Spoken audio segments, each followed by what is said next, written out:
20 million Americans read a book a week, and they have been since before the internet came, since before smartphones came, and they are still reading at least a book a week. And who are those people? If you go look at the life of a reader, it's kind of spread out over like 5-10 different apps, and they don't really play well with each other. It's like a specific pet peeve of mine that really annoyed me is I would buy a book on Amazon, and then I would read it on the Kindle. I would track it on Goodreads, and I would like go back to Amazon and Goodreads, and it would be like, what should I read next? And the recommendations would recommend the book I just finished. And I'd be like, excuse me, you're all owned by Amazon. Like, you know what I read. Like, why are you recommending me only books that I've already finished? Like, I would like new things, please. What is Margins? Margins is an app that helps people become readers. And if you are readers, it helps you deepen your relationship with books. Overall, my goal with Margins is to just help the world read more. Welcome to Subversive, a podcast dedicated to sharing stories from the best consumer subscription apps in the world. We'll bring you lessons for how to grow your consumer subscription business, including insights and inflection points that led to exponential growth from leaders at category-defining companies and innovative startups. Let's get into the show. This episode is brought to you by RevenueCat. The world's best apps use RevenueCat to power purchases, manage customer data, and grow revenue on iOS, Android, and the web. Join more than 100,000 apps that are already using RevenueCat to grow their businesses and track more than $10 billion in spend, including category leaders like OpenAI, Notion, and Ladder. Learn more at revenuecat.com/subversive. My guest today is Paul Warren, founder and CEO of the Margins reading app that recently won Apple's App of the Day award and that reached hundreds of thousands of active readers in less than a year after it launched. In this episode, I talked to Paul about why most reading apps feel overly transactional, about how Margins managed to go viral across both TikTok and X by obsessing over product quality, and about the specific growth tactics that helped Paul turn his personal obsession with reading into a rapidly growing consumer subscription business. All right, Paul, welcome to the Subversive podcast. I'm excited to have you on the show today. You recently founded an app called Margins that's gotten a lot of attention within the reading world. So to start with, why don't we just hear a little bit more about what Margins is and the path that led you to founding it? Super excited to be here and share more about the journey. We've kept it somewhat close to the chest. And so this is actually one of the first times I'm coming out to talk about Margins more publicly, especially to this audience. And so I'm excited to share a bit more. What is Margins? Margins is an app that helps people become readers. And if you are readers, it helps you deepen your relationship with books. The phrase we hear a lot now that we're trying to move away from it product-wise is Margins is a better Goodreads. That is, people mostly use it to track their books, their want to reads, their finished readings, their ratings, their reviews. We just launched some social features, and so they're starting to use it to see what your friends are reading, to discover cool new books that you might be really interested in. One way that I think about it is it's a habit tracker. And so there's a lot of like number go up. There's a lot of pretty recaps at the end of every month and at the end of the year. Like our 2025 Wrapped just recently went viral in the book and reading community. And so we got a lot of downloads just from that. And so overall, my goal with Margins is to just help the world read more. I love that. And on that topic, you've described yourself as an extreme reader, somebody who reads dozens, if not hundreds of books in a year. So how has being such a voracious reader shaped your life and been part of your identity? I have been reading from very early on, and I think it actually started in first grade with my mom reading Harry Potter to me. And she had to bribe me with pizza to like make me sit and listen to her. And when she got about halfway through the book reading out loud, she like slammed it shut and then turned to me and said, "If you want to know the rest, you got to read it yourself." And ever since, I've read a couple hundred books a year. Honestly, it's just been one of those things that have stayed with me. When I want to learn about something new, I read a lot about it. When I want to escape, I read a lot of fiction, like escapism. When I want to like develop some more understanding of other people and totally different lives, I read, there's a lot of like, I read a lot of books that are in no way, and characters and protagonists that are in no way relation to like my daily life. I love it. I love that it's like, I read a lot of different culture works. I've sort of read a little bit of everything as the years gone by. And so it's certainly my comfort activity, and I honestly would even call it my addiction. Like it's definitely not like I spend about 1,000 hours a year reading, I read probably like three hours a day on average. Not because it's a good ROI, but just because I love it so much. Yeah, well, I suppose if you're going to be addicted to anything, being addicted to reading, you could do a lot worse. And it's funny that you bring up Harry Potter because I confided in you before we started the show that I have two daughters, an 8-year-old and a 6-year-old. And when my oldest Kinley turned 7, that's when we started reading Harry Potter, of course, because 7 is the magical number in Harry Potter. And That's between right. 7 and 8, we read through all 7 books, and she was just so delighted by it. And she's become a voracious reader in her own right. She reads all the time now. And it's such a helpful habit to have. I'm embarrassed to say that I don't read nearly as much as I used to, although I get to read with her, which is nice. I'm Mm-hmm. curious, you built this product that is very much solving your own need Mm-hmm. as an avid reader. Before Margins, what tools or systems were you personally using, and where did you feel like they fell short? So before Margins, I used a bunch of different. I used Goodreads for tracking. I read a lot on Kindle. I've done a little bit of Audible. I discovered books through online socials like Reddit, friend recommendations, Amazon.com recommendations, and there were a few other apps here and there. Apple Notes was, a big part of where I like kept my own notes on what I was reading and things like this. And actually, that was one of the big product decisions that I made early in the days of Margins. Is I said, hey, if you go look at like the life of a reader, it's kind of spread out over like 5, 10 different apps, and they don't really play well with each other. It's like a specific pet peeve of mine that really annoyed me is I would buy a book on Amazon and then I would read it on like the Kindle. I would track it on Goodreads and I would like go back to Amazon and Goodreads and it would be like, what should I read next? And the recommendations would recommend the book I just finished.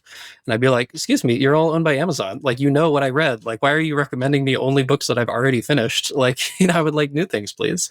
Um, and so, overall, like one of the product theses of mine and one of the design prompts has been if you take all of these book apps, and imagine if they were run by Apple and they had like Apple ecosystem integration, and like the tracker was the same as your note taker, was the same as your reader, was the same as your social experience, was the same as your discovery engine, and you kind of took all of that functionality and put it under one roof and made it play really well with each other.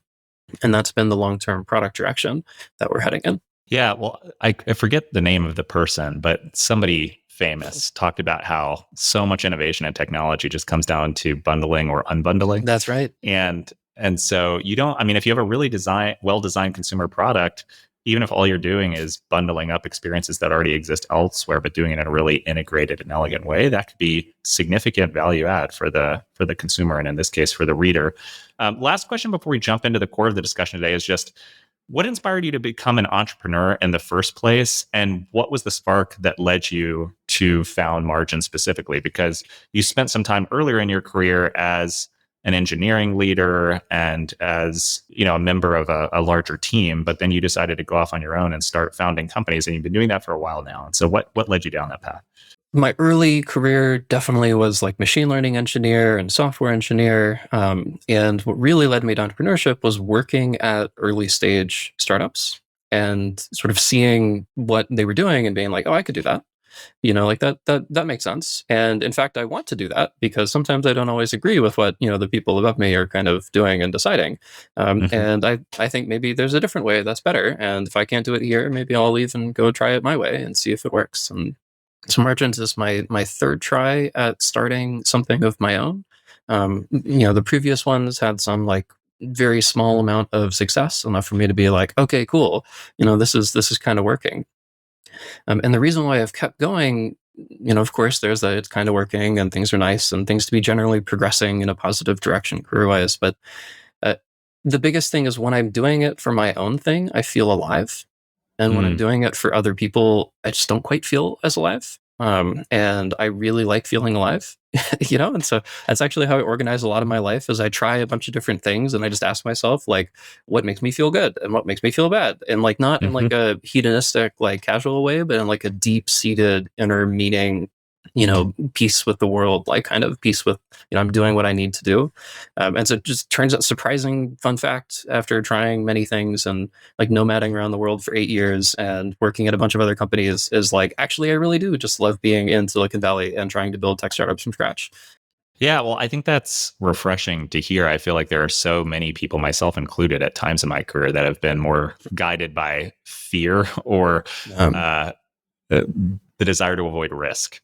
And I yeah, think more and more the way the world is going, you get rewarded for pursuing your passions. Obviously, you need to be good at what you do and you need to have real skills. But with that as a prerequisite, I think if you follow what you're most interested in, that will ultimately lead to the best long-term returns. And that's what you've done, certainly as being a founder, but now being a founder of a company for readers, of which you are yeah. one. So let's get into the conversation about margins. And let's start with what makes margins different from other reading and book tracking apps. And I know you said that you get a little annoyed when people compare margins to Goodreads, but I'd be remiss if I didn't start there. Like it's not a space without competition. And so what has margins done from the beginning to really set itself apart? So there have been a few strategic decisions that I made really early on. The first and most important one was a big emphasis on craftsmanship. I said, hey, this is an existing category. There have been apps in this space for 2 decades plus. There have been many new apps that have popped up here and there. Um, Nobody's really tried to sit down and like do the linear approach, the superhuman approach, like the quality as a way of standing out across the dozens and dozens of other apps out there.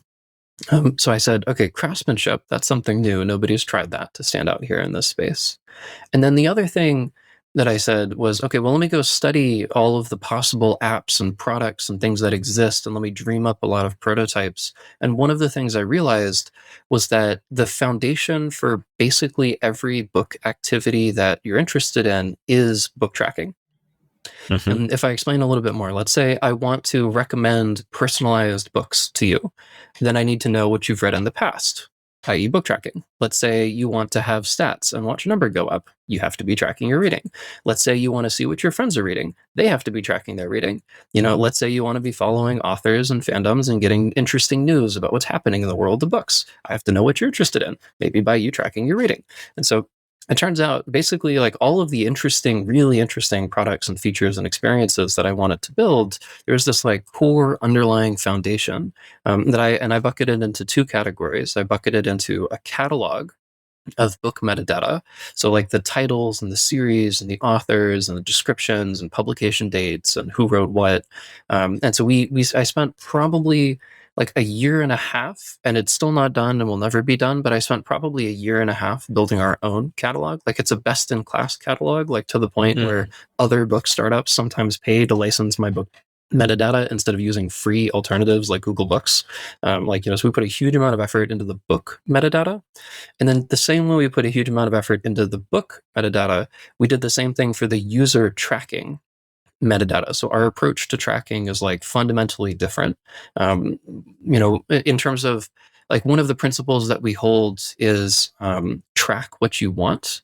That Mm. is, if you go look at many other trackers in books and elsewhere, and you like try to add a form or add a workout or add a meal or add something, a little sheet pops up with like 17 different boxes that you have to fill. And it often feels like you're in the doctor's office and you're like, man, I really only care about 2 of these things. I don't really care about 15 of these things. And so I'm just going to put in, crappy bullshit stuff, or I'm going to, Mm. totally ignore it and move on. And we said, no, we really wanted a user experience that was like, you would track just the stuff that you cared about, and everybody has different things that they cared about, and so it had to be like a thread the needle. And so the experience that we wanted, and I'm very happy and proud of my designer and the team and the engineers and the work that we've done so far. The experience we wanted was people saying, I can, this is so simple, the tracking is so natural, it comes super naturally to me. But there are like hundreds of thousands of people saying that, and they all track different things in different ways, and Mm. it's like the one solution that actually works for everybody. And so we put a huge amount of effort, both design wise and data model wise. And that was like, by huge amount of effort, I mean like a year, like literally like the first year of like, 8 months of research, raised a bit of funding, hired a designer and engineer. We did 1 year totally heads down, basically no beta testers, just building this catalog and book tracker. And that was the thing we launched about a year ago. And when we launched, it immediately went viral, got like 60,000 downloads in the first 10, 12 days. And that has been the main product that we've been working on and improving ever since. That's so cool. And having the courage of your convictions to start there with a consumer product in particular is pretty unusual, because I feel like a lot of consumer founders, they go straight to the UI and what's going to look good for the user and what's going to get people excited. For But sure. at the root of your product offering and the problem you're trying to solve is a great index of the books that exist out there. And so to spend nearly a whole year building it is very impressive. I have to ask, to the extent you're willing to share, what exactly did that process look like? I mean, obviously, you don't need to go into painstaking detail, but how did you build the world's best index of the books that people can read? We looked at a couple billion data points from a bunch of different data sets online, and then spent a huge amount of effort like deduping, consolidating, like sort of comparing and sort of, figuring out like one of the interesting things about how we approached our catalog is most book data sets out there are oriented around the concept of an edition of a book. That is, they'll say like, this is the version of Dune published by Ace, in 2012 with 650 pages, and it's a hardcover edition, and here's the exact title and description and cover and all of this. And so if you go look at Goodreads and Amazon and, Open Library and WorldCat and, ISBN DB and like all, Google Books, like all of these things, the first class citizen in their catalog data model is the edition. And what I said is, wait, that doesn't match how we humans think of the book. Like if I say Dune by Frank Herbert, you think of like the work and like the Yeah. covers and the description and everything. That's kind of secondary for that. And especially in the world of ebooks and audiobooks and like new releases and 10th anniversary things and publishing in a new language. Like, for example, in Dune, there's like 600 editions of Dune out there. Hmm. It's like quite a lot, actually. And so I said, actually, like, I don't need the perfect edition level metadata. Turns out what I really need is just I need to have like this concept of Dune by Frank Herbert. I need to Hmm. know all the different covers associated with the editions, but that's independent of like the titles and description. And that's independent of like the page links, and that's independent of like who wrote it. And like, so I took all of this edition level metadata from a ton of different places and sort of massaged it into this like fundamentally different structure, like that is treats works as the first class citizen, not editions.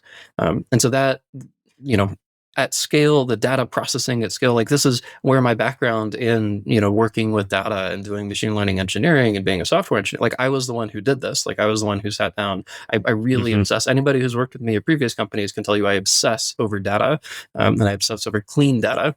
And I spend an absurd amount of my time just looking at raw data files and like seeing what my human brain like connections come out and being like, aha, eureka moment. Like it shouldn't be structured like this. It should be structured like that. Yeah, yeah. Well, it's one of those things I think so many people take for granted, but I think it it is what exists at the base of the iceberg that then leads to the tip of the iceberg, which is the consumer experience being 10x better. And I can see how it would be a viable path to breaking out in a category that already has other incumbents that are larger and further along. I also love what you said earlier about the decision to allow people to only track what they want to track. And there are two reasons I love it so much. One is, I don't know about you, but I can be a completionist sometimes. And so when I'm shown a form that has 17 fields, to use your number, I feel like I need to fill in all 17 fields, even though I don't really want to or don't think it's valuable. And so it's a much better user experience to just say, track what you want. And then the second thing is, it's actually valuable data in its own right to see what different customers choose to track, both at the aggregate level, because you can start to draw conclusions around which fields are more important versus others, but then also at the individual level, because you can personalize the experience based off of what you know about that user or certain archetypes of users. So I think those are two very important product and design decisions that I can see how they might lead to a much better experience.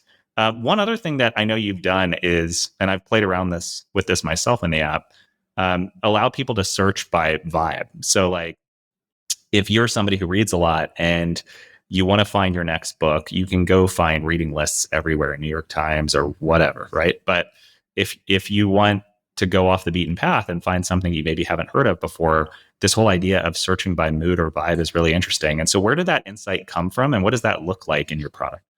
That feature specifically, and many of my other feature ideas actually come from Reddit. from subreddits. There's a subreddit called r/suggest me a book, which had like a few million people in it, and people will post like, I am 25 years old, I just went through a nasty breakup, like what should I read to help me get over it?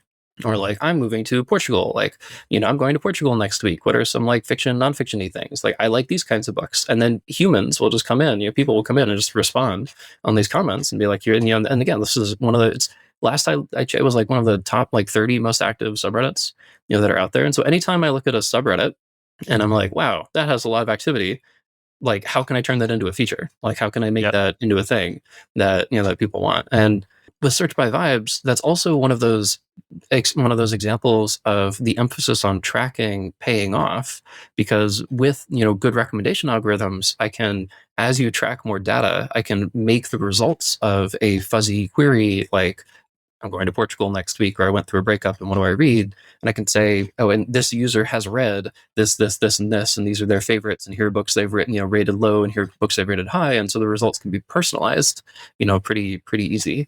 Yeah, I like that a lot. Well, that sort of relates to my last question in this part of the interview, which is, who are your early adopters, and to what extent are they different from a typical mainstream reader? So we did something a little, I mentioned we had like a year of heads down, build a book tracker, basically no beta testers.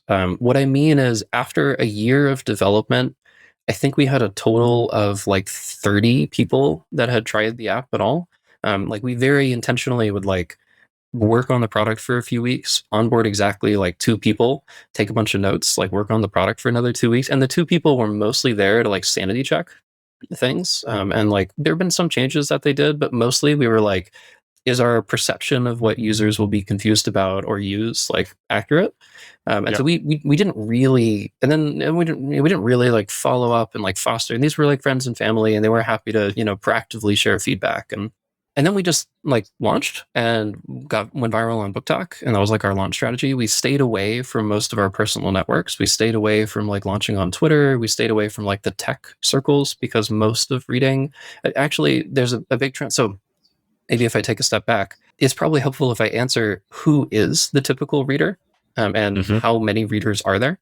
So one of the facts that tends to really surprise a lot of people, because you see a lot of headlines about like readers are dying and reading is dying, and like nobody knows how to read when they get to college, and of course some of that is true. But also, Barnes and Noble is opening like 65 stores, this year. Mm-hmm. There's a big trend in reading is like coming back again. So it really came back during COVID. A lot of people during Yep. COVID like went back and started reading a lot more, and it's like sort of been growing steadily ever since. Um, in terms of how many readers there are, there is a survey that Gallup has done every couple of years since like the 1990s. And one of the survey questions they ask to Americans is, how many books did you read last year? And ever since the 1990s, there's been a consistent 6 to 8% of the American population that reads at least a book a week. So if you run the Wow. numbers, that is 20 million Americans, 20 million American adults, like 18 Mm-hmm. plus, like not counting, kids, like, which is a whole nother category, because kids actually read a lot too. I was You going to know, say my daughter reads yeah, at least a book a week. she yeah, she reads all the exactly. time. So not even counting, people like your daughter, 20 million Americans read a book a week, and they have been since before the internet came, since before Mm. smartphones came, and they are still reading at least a book a week. And who are those people? When I saw those numbers, I called my, I read a couple hundred, but most of my friends, most of my tech friends, like they don't, like they read mostly nonfiction, a little bit of fiction, and they're doing podcasts and Substacks. And so like in Mm-hmm. the tech world, they're like, I'm not reading as much. But I called my mom and I said, hey, mom, who reads 100 books a year, how many people do you personally know that read more than 50 books a year? And she said, oh, at least 50, easy. And it turns out like the middle-aged mom book club, wine meetings every now and then where you geek out about the Harlequin romances and like the famous, like books that are going viral on BookTok. Actually, that's pretty big. It Mm-hmm. turns out BookTok is really big on TikTok. Like I'm talking like probably like billions of views, tens of billions of views. I think the last time I checked, like, tens of millions of posts and tens of billions of views. And BookTok is where we went viral when we launched. And that the typical BookTok person, and when I talk about our target user of the app, what I say is, imagine a 28-year-old realtor named like Crystal in North Carolina, who has like pretty handwriting and stickers on the back of her Kindle, and like is the type of person who like highlights her notes as she's reading stuff, like to study things, and reads a lot of spicy romances. Like that is our typical, user, is like the 20 something, 30 something reading mostly spicy romances. And so Mm. we didn't really have, like, when people talk about early adopters, they usually mean like techie people or people who are super gung-ho about trying new things all the time. And I feel as if we kind of skipped that phase. Like we just went straight to like the actual readers that are out there. And people were from day one comparing us against like Goodreads and Fable and Storygraph, some of the bigger apps in the space. And like that's been our user base that we've targeted so far. Got it. That makes so much sense. And it's funny, the more time I spend in and around this space, the more I realize just how powerful the romance category is. We've had It a is. couple clients, like Mm-hmm. Inkit is one of our Yeah. consulting clients, and that was their Yep. wedge into the space, right? And so you Yep. see it everywhere you go, like 11 Labs, 11 Reader, romance has been big for them. So it's powerful. This episode is brought to you by Paddle. Today's fastest growing apps are multi-channel. They use web monetization to reach new audiences, improve attribution, and boost margins. But selling on the web gets complicated fast. Managing currencies, taxes, fraud, and disputes gets increasingly difficult as companies scale. Paddle solves this. As the merchant of record for thousands of apps, including Runna, GoodNotes, Codeway, and HubX, they take on the complexity of web monetization so you can focus on growing your business. Learn more at paddle.com/subversive. Well, let's start to talk about the path that you've taken to get to product market fit. I think that's a good segue into this topic. And let's just start with, when did you know that you had sort of hit that tipping point? You mentioned that you launched on BookTok. I'm curious what that launch looked like and when you sort of realized, okay, we're onto something here. Yeah. So one of the things that has been gratifying has been stumbling into virality a couple of times. That is, I tried really hard to hire a marketing person and a growth person, and nobody ever quite fit right. And so the team has really just been this like very internal product and engineering, like have strong opinions about what the ideal experience is, and just build it. And what happens in the world of books, there's this crazy spike in online book activity around Christmas and New Year's. And there are a couple of reasons for that. People are buying books as gifts for other people during the holidays, when it's on holidays, and people actually tend to read a lot more. But of course, the real reason is New Year's resolutions. Is people are like, I want to, like, what are the most common things? Are like, I want to be healthier and I want to read more. Like, those are usually the top two New Year's resolutions for basically everybody. I knew that, like, when we were heads down for a year building the product, I was like, whatever we have come December like 20th, we're just going to launch with whatever we have, because we cannot afford to miss this wave. Like, we're going to do that. And then come like December like 15th, I was like, oh crap, we should have a marketing plan. We should like what does launching mean actually? Like, what should we do? Yeah.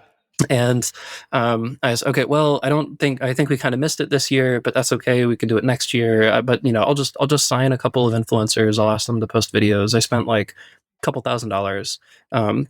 And the very first influencer post that ever went live, from the very first influencer we ever worked with, got 1.4 million views. Totally organically, and like 100,000 likes, and like 60,000 bookmarks, and 20,000 shares, and like tens of thousands of comments. And that very first video was like just immediately giant spike. And like a couple days later, we were featured in some posts by USA Today, by like Book Riot, by like roundups of book apps that you should try to use sometime this year. That time period when I was like, wow, okay, maybe we have something here. Like, we did not put any real thought at all into this marketing plan or this launch plan, and we still managed to stumble our way into virality. And the same kind of thing happened this year, actually. We basically doubled our user base over this past New Year's rush. And part of it was like, over this past year, I was like, okay, I don't want a repeat of last year. I want to hire the marketing person. I want to have a real marketing plan. And we just come December 10th, I was like, crap, like, whoops. We kept focusing on shipping new features and launching social stuff. And so, we never quite found that marketing person. And so I went and I hired a couple more influencers. I spent like, instead of $5,000, I think I signed, like $20,000, like that kind of, like nothing crazy. And the influencers post, and some of the influencer posts did pretty well, but then some users posted about our 2025 Wrapped on Twitter and got like 3 million views, totally organically. I had no idea who those users are, but like, thank you so much. And so like, actually, Twitter was where we stumbled into virality, like this year. So nice. Okay, cool. Like, it happened twice. Two times there was this big spike that drove this giant, like, best day ever's. And throughout the year, we've gotten, as we've scaled, our like retention curves have stayed pretty strong. Our like the intent of these users has stayed pretty strong. The ratings on the App Store, that's something we're pretty proud of. Like, we have about like 2,000, 20,000, maybe 21,000 by now, ratings globally, and we're still maintaining a 4.9 average. I mean, that's, we're pretty happy with that. And so we get, I don't know, like, I get fan mail where people like invite me to a baby shower because they love the app. I get, people like sending postcards from like Italy because they're like, I was traveling and thought of margins. Like, I love you. Like, we say this wall of like 5-star reviews of people who are like super glowing that like makes the heart smile, and you're like, wow, people love this thing, and like that's pretty awesome. And so, but even with all of that, I would not say that we have hit product market fit yet. We have a lot of user love, which is a critical, a necessary but insufficient, condition for like a viable long-term consumer business. Because at the end of the day, we've grown, but it's not like, Lockout or 11 Labs where you just go from zero to millions like over, instantly. It's not like where you have this super easy, like, turn on the monetization spigot, now you're at 300 mil ARR, like, from day one. Like, it's not, when I think of consumer, if I put on the pessimistic or realistic like founder hat and I like analyze the business, when I look at a consumer business, I pay attention to three things. I pay attention to acquisition of new users, I pay attention to retention of those users as they try the app, and I pay attention to monetization. And I would say that we have reasonably good retention and reasonably good acquisition. We have very bad monetization right now, but we're not. So we need to be reasonably good across the board, and also we need to be like S tier in one of those dimensions. And I don't think we're quite there yet. And I think that is what makes a breakout venture scale, venture track consumer business, is you need to be good enough at all three aspects of the business and S tier in at least one of them. I couldn't agree more. That's so well said. And I look at the same three things. In fact, in the growth models that we build for our clients, it's acquisition, retention, monetization. Those are the tabs. And then I also agree with you that you're not going to be best in class at all three of them. If for no other reason than being best in class at, say, acquisition can actually make it really difficult to be best in class at monetization, because you're bringing in a lot of low to medium intent users.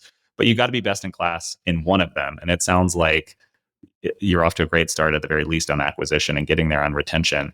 We'll get to monetization in a moment, but before we do, I want to talk a little bit more around growth strategies and tactics that have worked for you. Now, I will say up front, you're one of these rare cases where the product is so good and it struck such a nerve, at least with your early adopters, that it seems like you've just gone viral multiple times now on TikTok and then on Twitter or X. Obviously, not every consumer founder can do that. And so to what extent have you found ways, whether that's in the product? I noticed that you very prominently display, hey, we're a small team, a 5-star app rating goes a long way. What sort of tactics like that have you used either in the product or as part of your acquisition strategy to give yourself every advantage you can in terms of building a replicable growth engine?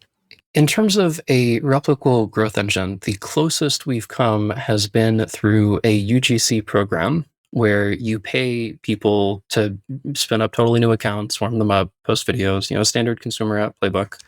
We've tried a few different versions of this. We've worked with a few agencies, we've worked with a few platforms. The biggest problem with those, and something that we struggle with, is we have gone viral, but not as much as we would like. Of course, more views is always good.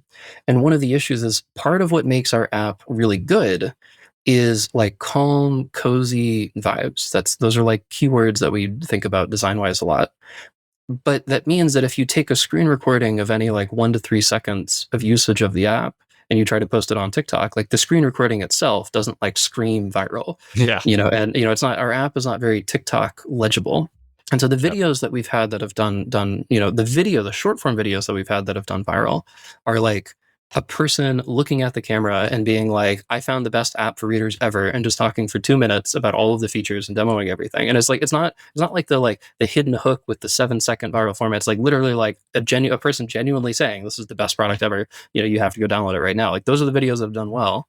And then the things that went viral on Twitter or X, were the 2025 Wrapped, were the very pretty, like gorgeous, like we call them shareables, like the monthly recaps and the annual recaps. We have a human illustrator that like does a bunch of really great design work. We have two of them actually, both of them have done really well. If I zoom it back, the UGC has been one of those like I can put $1 in and I know what I'm going to get out of it. And it's like, I can optimize the funnel over time and get better. And so like in terms of spending money for a repeatable growth engine, UGC has been the strongest. And our biggest challenge has been we haven't had any real breakout hits with UGC. Like I'm talking like million plus view videos that are like directly like, make us drive a crapload of downloads to margins, because our app is not very TikTok legible. And so our other repeatable growth engine that I've been one of my big realizations this past year is after we launched and went viral last year, we were drowning in new users, and so we did nothing related to marketing or growth for like 4 months. Like we launched, we went viral, we drowned in new users. I fundraised, I went to hiring, we bug fixed for everything. Like for a period of like 4 or 5 months, we did nothing related to growth and marketing, and we were still growing. We were still top 200 in our category, and we were still growing a steady amount consistently every day. Like a little bit from views in the past video, but actually just through word of mouth from the existing users. Like it's very common for somebody to message me and be like, I told my whole book club about you. I told my sister about you. I told my kids about you. I told my friends about you. I told my bestie about you. Like I told my English class about you. I told my, and so I've been realizing that sort of word of mouth growth, that's actually been like the most consistent thing. And we have done nothing to foster that. And that is one of my big goals in 2026 is to like do something to foster that. And I don't know exactly what that's going to look like yet.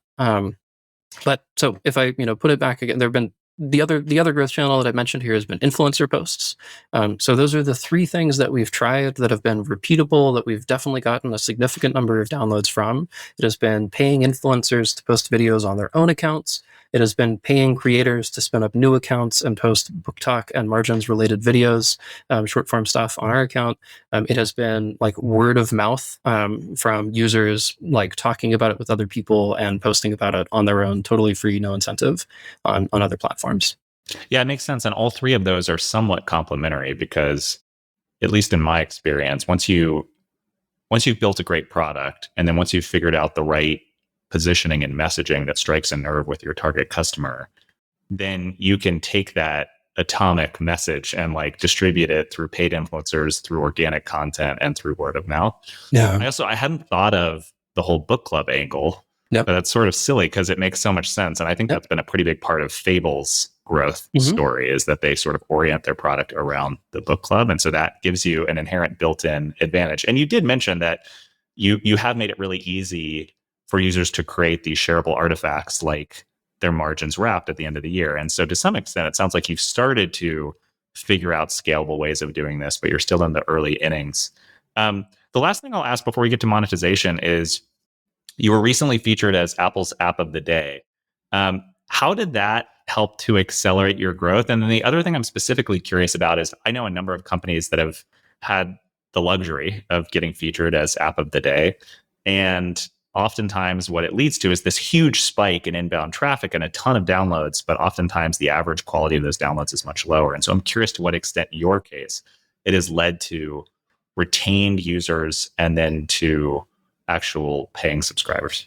Yeah. So first, App of the Day basically did nothing download wise for us, and that was not at all what we expected. Like it was like the equivalent of 3 days of passive growth for us. We got a good amount of impressions, but it did not, like, we were expecting a lot of downloads, and that did not materialize. And we're a bit sad about that. And part of that is like it happened on a random Tuesday as opposed to like a good time of year. Like, for example, we were App of the Day in the US App Store on December 16th. And then we were App of the Day in the Australia and New Zealand App Store on January 2nd. And January 2nd was our best download day of all time, partially because it was like the New Year's rush, New Year's resolution. So a lot more people had books top of mind on January 2nd than they did on December 16th, for example. And so that was one of the like we prepared for like a crazy spike in users, and then it didn't happen, and we were a little sad. And so right now it's kind of like a pat yourself on the back, like hey, it's cool. Like there aren't that many app of the day things, and we were able to luck into it partially because books feel good to promote, and everybody loves apps that help you feel good. And so Yep. Apple, I'd probably give us an extra leg up when we in the nomination process and things like this. Related to that, though, you asked about like, hey, when you have a big spike of users. So there's this, Andrew Chen has this blog post called like, I went viral and all I got are these crappy users, where he talks about how often when you go viral, you get lots of views and you get a lot of downloads, but the retention curve is like terrible and people don't monetize as well. And we actually have never seen that. Like that is our word of mouth passive downloads, our like influencer video do well download, are like totally passive UGC shareable download. Like they're all high intent. Like Hmm. every single like we have like there has not been a single occasion. I can show you like I can look at the growth graph and I can point at every single spike and I can point at every non-spike and I can show you the retention curves and it like is the same or better, just continually increasing. So I don't know. People say that going viral on social hurts like gets you low intent users, but so far I haven't seen that. Well, part of what I wonder, which might explain both why App of the Day didn't drive as much of a spike for you, but also why when you do get a spike, it leads to more retention than in a lot of other categories, is because being a reader, especially in 2026, inherently means you have to have a certain amount of motivation, right? Because Yeah, there aren't a huge number of people who just casually decide they're going to go read a whole bunch of long form books at this yeah, point. And so I could see how getting App of the Day in an entertainment driven category would lead to much more of a sugar high, but then very low retention. And you almost see the opposite, where there's less of a sugar high, but the ones who come stay. yeah. And ultimately, if you had to choose one or the other, I would pick retention Yes, because yes. that's the engine for everything else. Well, so let's get to the last topic for today, which is around monetization. And I guess I'd love to start with what made you confident you could monetize margins with subscriptions? And then maybe specifically, as I've been poking around in the app, there aren't a ton of premium features right now, right? It's premium customer support, it's sort of custom skins in terms of the UI, and then it's really just supporting a community of readers. And so it feels like a big part of your pitch is like, hey, come be part of the early adopters who are making all this possible. But that seems to be working for you, at least to an extent. And so what drove both of those decisions? The decision to monetize through subscriptions, and then the decision to start with more of a altruistic angle of, hey, help us get this thing off the ground. Kind of the same answer to both. One of the things that I do when I'm planning out, the week, the month, the quarter, the year, is between acquisition, retention, and monetization. What is our top part? What is our top priority? And most of the time, in the past like 2 years ish that we've been working on the product, the answer has been retention. Like the answer has been like build the features that are driving negative reviews, that are like obvious product gaps, that are one of the things about working in a like 2 decade old space is that there's like sort of pretty clear user expectations about like what other apps do and about what functionality there needs to be in a tracker to solve a lot of things. And so I said, okay, cool, like product gap wise and retention wise, and like let's build these features that we think are going to be used a lot. And when we ship them, and then they are used a lot. Okay, cool. Retention has been the big focus. Monetization has been a very like retention followed by acquisition followed by monetization. It's been in that order of priority from day one. And one of the reasons for this is because I don't actually spend that much money on marketing. I don't Mm-hmm. have like I haven't done any paid ads at all beyond influencer stuff. But I haven't like paid for a spark code on TikTok to like boost the video. And by the way, I regret this. This is silly. I should have. When a video goes viral, I really wish I was like super prepared for if a TikTok video went viral this year, I was going to do spark code it and make it go up. And then we went viral on Twitter. I had no idea how to boost anything on Twitter. And I was, man, like, It's like whack-a-mole. exactly. Exactly.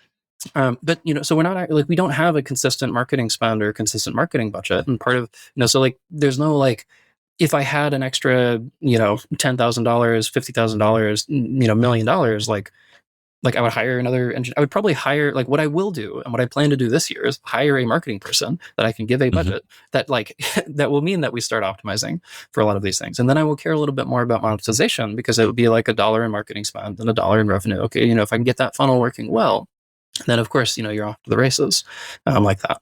We do know that we were leaving money totally on the table by not taking any money at all from our users. And so our very first paywall that we launched, which shows up exactly once during onboarding, and it's a hidden on. We do onboarding pretty differently from other people, and so it is like a hidden step in onboarding that many users don't even encounter in the first place. It shows exactly once, and it really is just like, do it because you love us.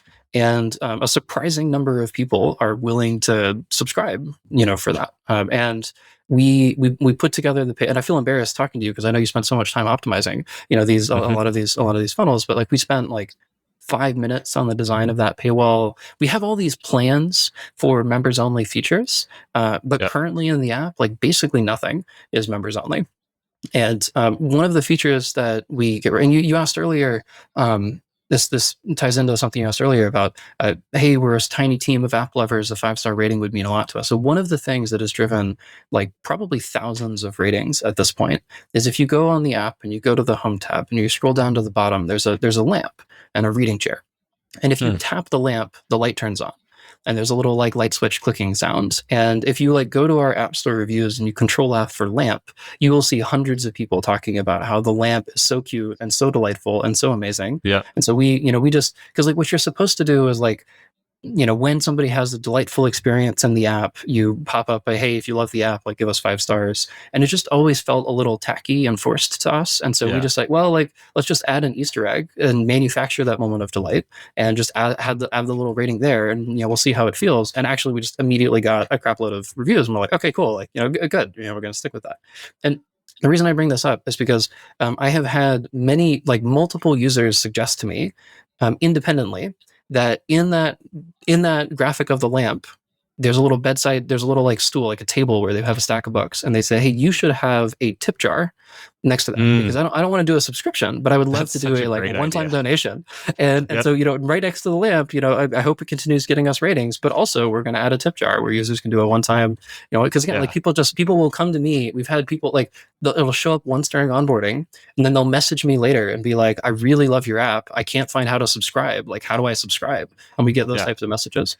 And again, this is without any features at all that are actually members backed. Well, there are 2 key points I want to make here because to me, there's some of the through lines of this entire episode. One is be opinionated in how you build a consumer product because 1, life's too short to build another boring consumer app. And 2, the app stores have gotten so crowded that the more you can, for better or worse, like follow your own instincts and your own true north and build a product that has personality and that's opinionated software, I think it really does help you to rise above all the noise. And the second one is know your customer and be authentic to your category. Because I think what's come through in several parts of this conversation is avid readers are just a little different. They're a little more patient. They're willing to watch a 2-minute TikTok video instead of a 20-second TikTok video and listen to all the different features that you have. But they also want to be delighted. They still want positive ROI. They just have more patience. And so something like Easter eggs that would be lost in the noise of, I don't know, a Tinder or a Instagram, right? Like in your case, it really works because of the nature of your customer. And so I guess let's close with, you're just beginning to scratch the surface on monetization. And up until this point, it's been a lot of tip jar-like behavior, even though it's coming in the form of a subscription. How do you expect that to change over the next 2 to 3 years? How do you think the premium product will evolve? What premium features are you excited to add? And then what, if anything, will that do to change how you approach monetization as a business? Yeah, so there are 2 things that we're going to do this year. The first one is I would like to make it so that every download encounters a paywall at least once in the app. I would like it to continue to be a soft paywall and to have like mostly cosmetic features that are blocking it. And like, for example, one of the members only features that we plan to launch, a lot of them are related to streaks and maintaining streaks. And so like if you miss a day and you want a streak freeze, for example, or you want to go back and rescue a streak because you forgot to update the app and track, it's like the kind of power user and cosmetic features that aren't part of the core experience. But when you see them, you're like, man, I want that. Like I want that pretty thing around my profile. Like I see, that those kinds of things. The reason why I don't want the core features behind is because I am still prioritizing growth, and especially especially as a social product, as we launch more and more social features, if we block a lot of our core features, behind growth, like actually that's not so good. Yep. Behind a paywall, that's not so good.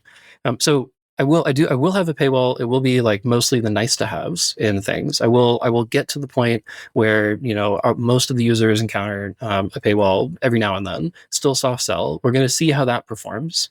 Um, Based on the current conversion rates, like we could like if we hit our growth goals like in terms of user base this year, and we just maintain our current like give us money because you love us conversion ratios, like we would probably be break even as a company actually. Mm. It's like, of course more money would be nice, but certainly not the top priority. um, the other thing, though, that we're doing that I'm also going to be excited about, I mentioned way back in the beginning of the call that I really didn't like how, like, the Goodreads and the Kindle and the Amazon.com and the Audible and the BookTok and the Reddit, book Reddit and all these things were all different experiences. So one of the things that I really want is to sell books and eventually let people read ebooks and audiobooks. I want a buy button in this. And I'm particularly excited about having a buy button and margins taking a cut of each of the books, because usually the biggest issue with any e-commerce thing, and this is a whole like sneak peek into like the master thesis of, and my overall sequencing of the app is like phase one is build an app that a lot of readers love. And we're kind Hmm. of there now. Yep. And now I have an audience of hundreds of thousands of people that are using my app. And there are so many ways to monetize an audience of hundreds of thousands of people. And especially an audience that will continue to grow to millions of people as time goes on. And so the buy button is the other aspect of monetization I'm hoping to bring online at least a little bit this year.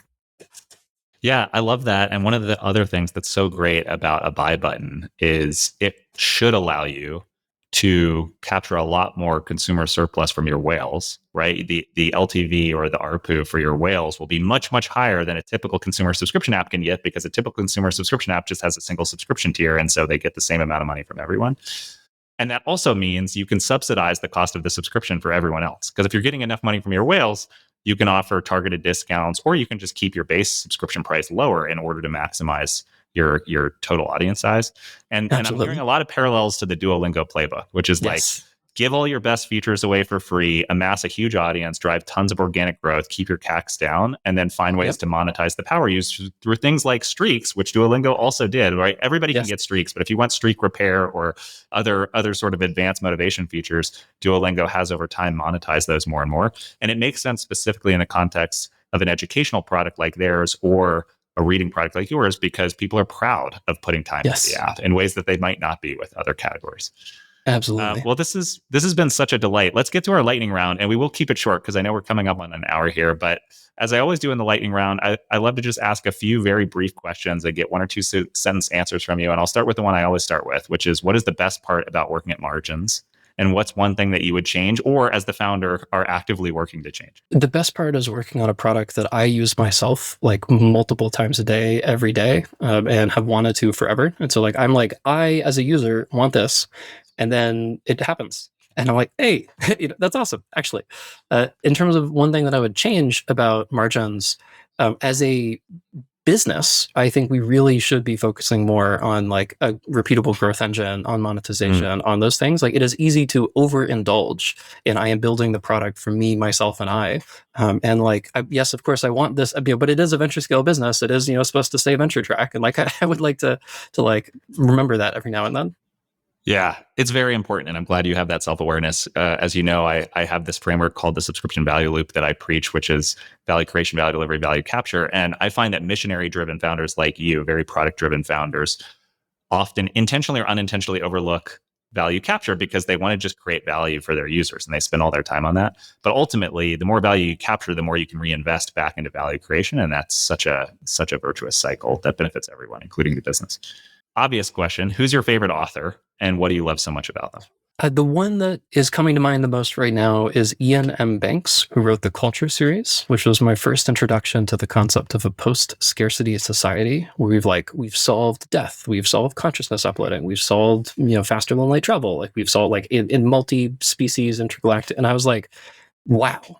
That's what this is what life could be like if we solved tech. If we just solved all the problems. And I was like, oh my God, because people have always said tech can be an answer. And that Culture series was one of those things where I was like, oh, this is what they mean. Like, it's not an incremental improvement on my current life. It is a fundamentally different way of living and way of organizing people and life in society when you're in a Yeah. post-scarcity society. Yeah. Have you read The Three Body Problem or that trilogy? Yes. I was going to Yes. say that's like, I don't read nearly as much as you, obviously, but that feels like an application of some of the theory that you're Yes. describing from this author. Next one is, what single book has had the most profound impact on your life and why? When Breath Becomes Air, which is the biography of the Stanford doctor who, was about to finish his medical training and then found out he had a terminal cancer diagnosis. And he wrote this really beautiful memoir, about his life so far. And one of the things I've done every now and then is like a 10-day silent meditation retreat. And every time I go into those 10-day silent meditation retreats, I think I'm going to be thinking about work all the time, because that's what I'm stressed about so much day to day and what I think about. So, and as soon as I get in, work does not enter my mind at all. It is all about life and death and love and like the big questions of life. And so I like to say that, like, there are workbook related questions that are, make an impact, but honestly, it's like, it is the obsession about death and meaning that has probably shaped my life the most. Going back to Harry Potter, because I can't help myself. I feel like that's part of why Harry Potter has been so popular, is because a lot of people don't realize this, but the unifying theme in Harry Potter is death, and something we all spend a lot of time thinking about, directly or indirectly. Last couple here. How do you think that AI is going to change how much people read and how they read? This is something that comes up all the time, especially because in books and reading, there's a very vocal minority of people that hate AI, that hate anything to do with AI. Like, one of the most common questions I get is like, do you use AI? Like, does this app use AI? If you do, how do I turn it off? Like, that just comes all the time. And so we have spent a good amount of time thinking about what are some of the cool, interesting things that you can do with AI. But we have to balance that against the fact that if you do a feature and call it AI, and it's very obviously an AI feature, we will get canceled. And there are apps in the world of books that like get canceled and people download it, and there's lots of bad reviews that that relate to it. So that's like an industry dynamic that we have to balance a lot. So we keep our use of AI like super minimal. Like, we are, of all the book apps in the space, like, we actually use the least amount of AI compared to everybody else. And that is not at all what I thought would happen when we started, but just market dynamics wise, that's how it's turned out. I do expect consumer sentiment to change at some point. Like, when people call AI, like, they're like, don't use AI, and I'm like, okay, turn off your spell checker on your phone. It's like, okay, stop using Google. Right? It's like it's like don't take any photos and use any filters. Like, don't stop using your iPhone camera. Right? Like, because there's a lot of things that when it gets big enough and popular enough and common enough, you just stop calling it AI anymore. And that will happen in the worlds of books and reading. I have seen it in terms of how it's changed user behavior today.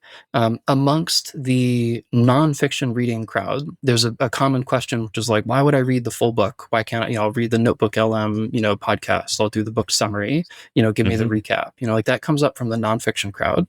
But again, you have to remember that the nonfiction crowd is such a small portion of overall readers. For most people, they're reading entertainment, mostly romance, mystery, thriller, airport reads, like that kind of thing. And they've been choosing books over Netflix, over gaming, over TikTok. Like, and there's this crowd of people that, especially the power readers, that continue to choose that. And so there are things where you can talk to your book boyfriend. Character AI, one of the biggest use cases is people talking to their imaginary book boyfriends. There are companies that AI generate books, both, for kids and for other people. There are writing fan fiction so that you can self-insert yourself into the story. There are choose your own adventure stories, especially with like romance. Like, you're a stewardess on a plane, a flight stewardess, and there's a billionaire in first class who slaps your butt, and like, what do you do about it? Do you splash a drink about it, or go complain to the pilot, or like run away? And like, you press a button and it like runs the next scene, and just sort of continues. So there's there have been a lot of products that have manifested as it relates to reading. But I think nobody has cracked the, like, at the end of the day, especially a lot of the new AI stuff is around LLMs. What are LLMs good at? Big blobs of text. What are books and reading? Big blobs of text. There's definitely some super clear. But what is the future of books and reading in the age of LLMs? Maybe, and I know we're over time, but this is one of the things that I really love. Going back to the track how you want philosophy. One of my beliefs is that the review is dead. that is the Yelp style. You go in and a random stranger on the internet has written a like couple sentence long, description of the thing and left like a 1 to 5 star rating. It's just not trustable anymore. Already people did not trust like Amazon reviews, and then LLMs came out and it's only gotten much worse, about it. And so like, there's this whole like, can you trust what random stranger on the internet says that much? And the answer has like been heading towards no, and is pretty clearly, heading towards no. And so like one of the impacts of AI is that if you go look at Goodreads, their title is like Goodreads book reviews. And they're like their entire site is oriented around reviews as the first class citizen. And we don't do that. We do not highlight reviews. Like what your friends are saying about it, there are ways to like see reviews, but they're like hidden behind different tabs. Like, like the book review is dead. What comes next? We're very excited to find out. Yeah. Yeah. Well, I should have known better than to ask a question about AI in the lightning round, because it's such a big, expansive question. And I think so many of your observations are spot on. I think we can leave it there. And I'd love to just wrap up by thanking you, Paul, for coming on. I knew this would be a delightful conversation, and it was. Anything you want to leave the audience with before we wrap up? If you don't feel like you read as much as you would like to, the most important thing is to find the kind of book that you yourself want to read. Don't read because some bestseller list says you should read it. Don't read because like an influencer or a thought leader you respect is reading it too. Those are the books that you get halfway through and then stop. Like, just figure out what personally speaks to you. Like, walk around a bookstore and pay attention to covers, and don't pay attention so much to like the social proof and reviews. And like, what's most important for building that reading habit and getting back into reading is actually choosing the right books, maybe using a tool like our search by vibes to find something that personally speaks to you. I love that. And it goes back to where we started, which is follow what brings you joy in life. Thanks so much, Paul. This has been a lot of fun. Thanks for having me. Thanks again to RevenueCat for sponsoring this episode.